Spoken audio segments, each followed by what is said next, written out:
Hattin was a little town, and there's these two little mountains that are near the town, and they're called the Horns of Hattin. So the great battle ensues between the Muslim army and Guy's Christian army here at the Horns of Hattin in 1187. Now the Crusaders had marched through the desert. They were hot, they were hungry, they were out of water, and so the Muslim army encircles them. Guy encamps them in a very bad defensive position, first of all. But then Saladin comes and he encircles the army, and the Muslims begin to taunt the Christians. They appear upon the ridgeline, and they have buckets of water that they're pouring out in front of the Christian army, just taunting the Christians who are really almost dying of thirst. They also light fires near the Christian camp to make it even hotter for the Christians. So they're toying with the Christian army at this time. So on July 4th of 1187, the Muslims attack en masse, and the Christian army is totally wiped out. The men, as much as they tried to fight bravely, were just too exhausted, too wiped out from heat exhaustion, from lack of water to fight effectively. King Guy was captured along with many of his noblemen, and ultimately the relic of the true cross, which the Christian army had carried into battle, was also captured, taken back to Damascus, and then lost for all of history. Saladin then marches on to Jerusalem. Now remember, Guy had emptied most of the garrisons of the major cities, and even the city of Jerusalem, most of her troops were with Guy during the Battle of the Horns of Hattin. So Saladin marches onto the city, and it's almost a foregone conclusion that the city is going to be captured. Now the city of Jerusalem was defended by a very brave and noble knight, a man by the name of Balian of Ibelin. And Balian of Ibelin is the main character in this movie we talked about, Kingdom of Heaven, portrayed by Orlando Bloom. Now Balian only had two other knights with him in the city to defend it against this large Muslim army of Saladins. So what he did was he knighted all the noble boys over the age of 16 who were in the city, and he also knighted 30 commoners who were in the city to try to bring up his troops in order to have an effective officer corps, really, in order to command the militia. So Saladin's army marches to the city. Balian comes out of the city under a white flag to discuss terms, and he wants to discuss terms with Saladin in order to allow for a peaceful surrender of the city. Saladin will have nothing to do with it. He wants unconditional surrender of the Christians in the city. No conditions whatsoever. He's going to go in, he's going to conquer it, capture the city, and take it over. So Balian, though, mounts, almost miraculously, a heroic defense. With a small ragtag group of militia and these few knights, he mounts an amazing defense and holds off Saladin's attacks for a few days. Eventually, after doing that, Balian then again leaves the city under a white flag to go and talk to Saladin and try to, again, bring terms and to end this siege and end it peacefully. Saladin, again, is unwilling and unable to listen to Balian and wants an unconditional surrender. So Balian finally looks Saladin in the eye, and in a very important moment in the history of the church and the history of the Crusades, he gives this speech to Saladin. He says, if you don't want to accept our terms for surrender, this is what we're going to do. We will kill our own women and children and burn all that we possess. We will not leave you a single dinar of booty, not a single man or woman to lead into captivity. Then we will destroy the sacred rock, the Al-Aqsa Mosque, and many other sites. We will kill the 5,000 Muslim prisoners we now hold. In the end, we will come outside the city. We will fight against you as one fights again for one's life. Not one of us will die without having killed several of you. Now, that is a manly speech. Could you imagine Orlando Bloom saying that speech?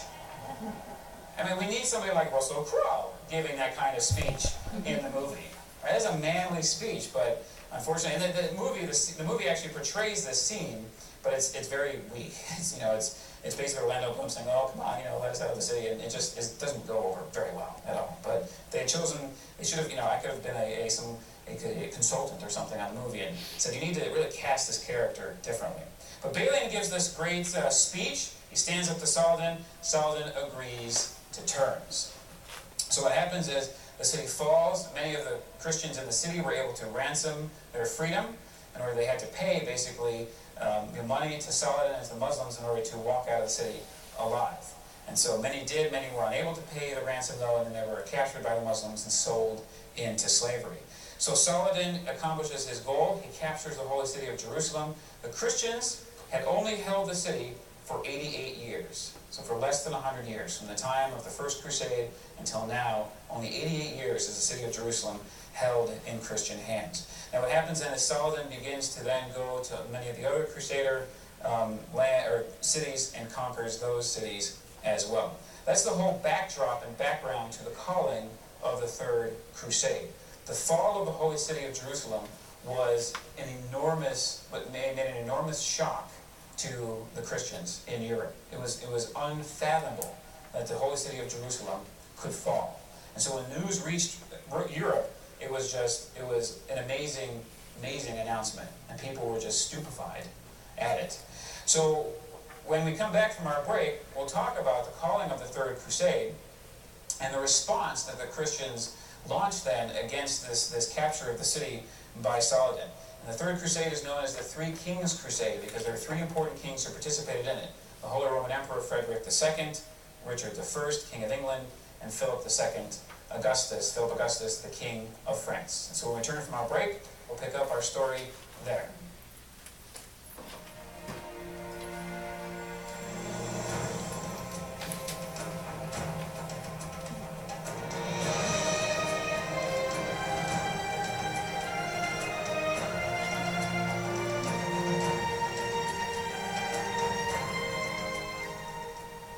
Welcome back to Epic, a journey through church history. We're continuing our discussion of Crusaders and Scholars.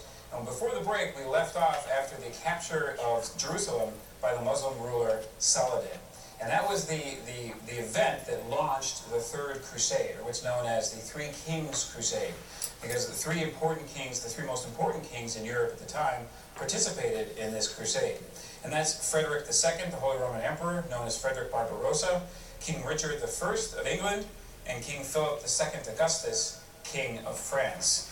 Now the Third Crusade was called in order to recapture, reclaim, and liberate the holy city of Jerusalem from Saladin. So Holy Roman Emperor Frederick II sends out with his troops from Germany. He travels over land, he gets to Constantinople, and then eventually into Anatolia, modern-day Turkey. While he's there, unfortunately, while crossing a river, he drowns and dies. And so his army is very despondent. Obviously at his death, he was a very beloved and revered leader. And so his army, for the most part, dissipates, disbands, and most of it goes home. So now the Third Crusade is not starting off on a very good footing. Already we have one of the major kings and his army out of the picture. King Richard I led a very successful campaign in the Holy Land. He actually captured the island of Cyprus and used it as a base, and it would be used as a base of Crusader operations for the next several hundred years. He goes to the city of Acre, and while there, the city of Acre was under siege, and he lifts the siege of the city of Acre in 1191. He also present at that siege was King Philip II Augustus of France. He and Richard had a very tenuous relationship, politically and even personally, and so there's a lot of infighting between the two of them on the way to this crusade. King Philip II shows up at Acre. He helps somewhat in the siege, but then after the siege is lifted, most of the accolades for the victory went to Richard I. Philip II was upset with that, so he decides to take his toys and go home. He leaves and goes back to France. And he was ridiculed for his decision to do that. He didn't stay in the crusade, he didn't stay to see it through, and he took a lot of criticism at home for doing so. But now the French army is out of the picture, and all we have left now is King Richard I. So King Richard then proceeds to try to march down to Jerusalem. He engages Saladin's army in battle and wins a very big victory. But his victory wasn't complete because he wasn't able to completely destroy Saladin's army or even kill or capture Saladin. So Saladin was able to escape, live for another day, and reconsolidate his forces. So Richard moved his army towards Jerusalem, but never was he in a military superior enough position in order to try to capture the city. So he never actually did launch a siege or launch any kind of military expedition against the city of Jerusalem. Instead, he fortified the coastal positions of the Crusaders up and down the coast, the Mediterranean coast. Eventually, he does enter into a treaty with Saladin. It's known as the Treaty of Jaffa in 1192, where Saladin promised to allow the Christians to have access to the holy city for 3 years. So when Saladin had captured the city, he refused to let Christians into the city at all. Now with this treaty with Richard I, he allows Christians back into the city to go on pilgrimage and visit the Christian holy sites, to do so for 3 years unimpeded. So the Third Crusade was partially successful. We saw the First Crusade was fully successful, the Second Crusade was an abject failure. The Third Crusade now is partially successful in that it accomplishes a treaty and allows access to the city, but doesn't fully liberate the city. Now after the Third Crusade, a pope comes into our story. He's a very important pope in the history of the church, a very interesting man himself. He is Pope Innocent III. Now, Pope Innocent III was the youngest pope in 150 years in the church. He was the ripe old age of 37 when he was elected to the throne of St. Peter. Now he, like other popes before him, Gregory VII in particular, advocated papal supremacy, believed that the spiritual power was superior and could oversee and judge the temporal power. One of the interesting side note things that Pope Innocent III did during the course of his pontificate, which we'll talk about at the end of our session, is he approved the foundation of the Order of Friars Minor, the Franciscans. So Innocent, though, was very involved in the crusading movement. He brought a lot of crusading innovations, to the crusading movement. One of the things that he did was he taxed the church to finance crusades. Before this time, as I mentioned earlier, crusaders had to pay their own way, and it was very expensive for them to do so. But with Innocent III begins a tax against the church in order to help pay for the expenses of these crusades. He also believed that the church should centrally manage and administer the crusades, because he saw how in the Second Crusade, even a little bit in the Third Crusade, you have these leaders of Europe, the secular princes, who are in control of the crusade. They're not organized efficiently. There's not a unified command structure. They're all in it for their own kind of individual reasons. There was no unity. So he wanted to bring unity to the crusading movement. So he decided that the church really needed to try, administer, and manage the crusades. And we'll see this in particular with the calling of the Fifth Crusade after the disaster of the Fourth Crusade. He also actually preached that it was a moral imperative for Western knights to go on crusade.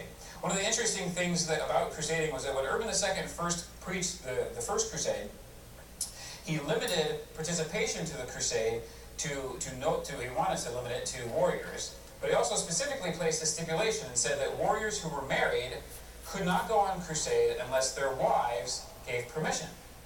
And the reason why he did that was a recognition, this is Urban II, the reason why he did that was a recognition of what the crusade was all about. The man would be gone from his household for at least 3 years. There's a high probability of his death. And so Urban wanted to make sure that both husband and wife knew the consequences of this activity, and that the woman, the wife, would know that she would now be in charge of the property, of the household, and of running things. And also just being married, there's obviously certain duties and obligations and honeydew lists that are associated with being married that, Urban just wanted to make sure that the wife knew what was going to happen to her husband, and the husband and wife agreed on this journey that he was going to take. But what happened over time in the crusading movement is that Western knights began to use this stipulation, initiated first by Urban, as an excuse not to go on crusade. Instead, what happened was Western knights were saying, oh, Holy Father, I'd love to go on crusade, but my wife's not letting me go, and so I'm not going to go. So Innocent III rather, knew that he had to stop that, so he put an end to that practice and said, you no longer have to receive permission from your wife. It's now a moral imperative. As a warrior, as a man, it is your duty, your obligation as a knight of Christ to come and help restore the Holy Land to the Christian faith. So Innocent calls the Fourth Crusade in order to try to reconquer Jerusalem, in order to liberate it from the Muslim yoke. Now the interesting thing about the Fourth Crusade is that the Crusaders who participate in the Fourth Crusade decide to travel to the Holy Land via sea rather than over land. Most of the Crusaders previous to this time have traveled, except for Richard I is an exception, but most of the Crusaders traveled over land to get to Palestine. These Crusaders decided to go by sea. Their only problem is that they did not have any ships in order to go. They didn't come from naval powers. So they decided to go and send a delegation of knights to Venice, who did have a very powerful and large fleet, and enter into a treaty with Venice to provide them with a fleet. So the Crusaders and the Venetians get together, they discuss terms of their treaty. The Venetians agree to supply 1 year's provisions and transport for 4,500 knights, 9,000 squires, 20,000 foot soldiers to Egypt. Basically an army of 33,000 people and all of their material. This was a large amount of ships the Venetians had to provide. And they would provide this in exchange for 85,000 marks of Cologne, so for a very large sum of money. Now, the Venetians actually had to suspend their merchant activity for an entire year to build this fleet. And they told the Crusaders that the fleet would be ready in a year's time. Now the Crusaders knew that for the most part, although they were going to receive some money from the church, they also were expecting most Crusaders to pay for their own way. So a year's time passes, and the Crusaders start to come into Venice. Remember that they're supposed to have about 33,000 soldiers. Those who show up a year later are roughly 11,000. There's a huge difference in the numbers. So the Venetians were obviously a little upset. They had built this great fleet. They had stopped their merchant activity. They stood to lose a lot of money because there weren't enough Crusaders to show up to pay them the full amount that they were promised. So the Venetians, and the leader of Venice at the time was a man by the name of Enrico Dindaldo. And Enrico was an old man. He was in his 90s and had been blinded actually by the Byzantines. And so he was a very shrewd and interesting character. And what he decided to do was he came up with a plan to have the Crusaders help him get what he wanted so that he would be able to transport them to the Holy Land. So what he said to them is he approached them, he said, there's a little city over here across the Adriatic that used to be a part of Venice. It's a city by the name of Zara. And it used to be a part of us, but actually now the king of Hungary has come in and he's taken it over. And so I would like that city back, and I want your help in coming to the city and reconquering it for Venice. The problem is that Zara was under the control of King Emmerich of Hungary. King Emmerich of Hungary actually had taken the Crusader vow. So remember, one of the privileges of being a Crusader is that your property was under the protection of the church, and no Christian knight could attack your property. So the Crusaders were in a real big pickle here. What do? We want to go to the Holy Land, we need the ships, we have to pay the money to the Venetians, they want us to go sack the city, what should we do? Eventually the Crusade leaders decided to go along with Venice's plan and go and attack the city of Zara. Now Innocent III found out about that, and he wrote them letters and threatened excommunication. If you participate in this siege, I will excommunicate you. You cannot do this. They didn't listen. Some did listen and actually left the crusade, but the vast majority stayed with it and went to the city of Zara, where they attacked the city and conquered it and handed it over to the Venetians. Interestingly enough, the citizens of Zara, when the siege began, they actually draped over the city walls banners with big crosses on it, just to remind the Crusaders that they're attacking a Christian city. It didn't stop them. They went in and conquered the city nonetheless. Now, while they were in Zara, an interesting character comes into their camp, a Byzantine prince, a Byzantine renegade prince by the name of Alexis Angelus. Alexis Angelus was the son of Isaac II, who was a Byzantine emperor who had been deposed by his uncle. So Alexis Angelus wanted the Crusaders' help to restore him to his throne and depose his uncle. So what happened was he promised the Crusaders that if they helped him do this, then he would unite the Byzantine church with Rome, he would join the crusade with 10,000 men, he would permanently maintain at his own expense 500 knights in the Holy Land, and he would pay the Crusaders 200,000 silver marks. So enough money for them to pay off the Venetians and to have a little left over. So this was a very enticing deal that Alexis Angelus brought to the Crusaders. Now Innocent also heard about this Alexis Angelus and told the Crusaders to have nothing to do with him. Again, the Crusaders didn't listen.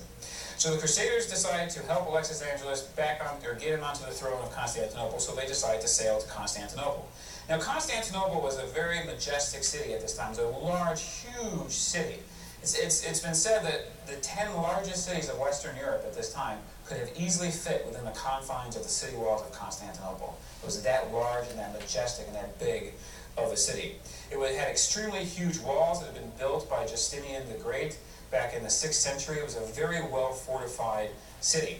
Now, the Crusaders, when they brought Alexis into the city, when they sailed by the city walls, they expected Alexis to be welcomed as a returning liberator to take over the throne, a legitimate throne, the legitimate heir to the throne in Constantinople. Unfortunately, when they sailed by the city gates, insults were hurled at the Crusaders and at Alexis Angelus, and even the citizens threw garbage and items at Alexis as they sailed by the city. So the Crusaders quickly realized that they had gotten themselves into something that they didn't bargain for. This was not going to be as easy as they thought. So they recognized that they had to besiege the city. And one of the contemporaries at the time wrote that never have so many been besieged by so few. There were very few Crusaders who were left in the crusade to actually attack the city. And the garrison of the city was about 3 times the size of the Crusader army. So they had a very uphill battle to climb. Now eventually they are able to get into the city. The Alexis III, who was on the throne, who had deposed Alexis Angelus's father, supposed his father had left. He fled at the side of the Christian army, thought that they were going to be able to get into the city.